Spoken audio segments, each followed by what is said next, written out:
Hello everyone, this is Paul from Ortho Eval Pal, and I'm going to talk a little bit more about blood flow restriction training. And the nice thing about it is that you can get really dynamic with this. You don't just need to stand there and do straight plain activities, although that is a great way to start.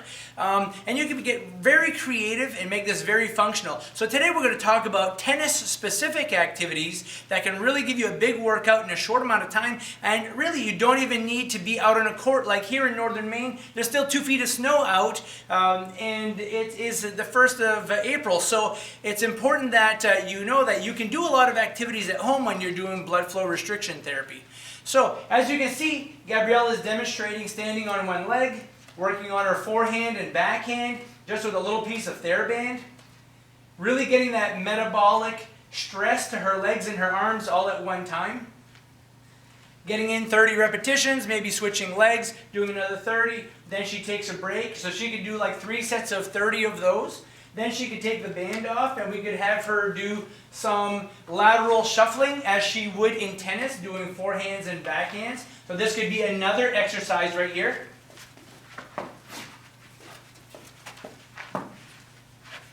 And we could do that for 30 seconds straight.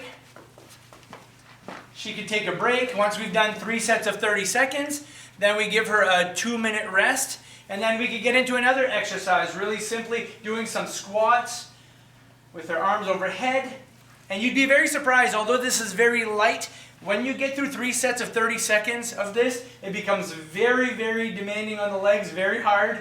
And as you can tell, her legs are getting a little discolored, and that's fine. That's part of blood flow restriction training. So these are just a few exercises you can do simply at home without a tennis court. And you can do this with just about any sport. And so make your blood flow restriction training creative. Have fun with it. And if you want some more ideas on different ways to exercise with blood flow restriction training, just go into the comment section of this video, and we will have links to other videos that show different types of exercises. If you want to get connected with Be Strong to see their products or any of their resources, there'll be links in the show notes for that also. If you have any questions for me, go ahead and leave those questions in the comment section of the video. Thanks a lot. If you like this video, make sure you give us a thumbs up. Thanks.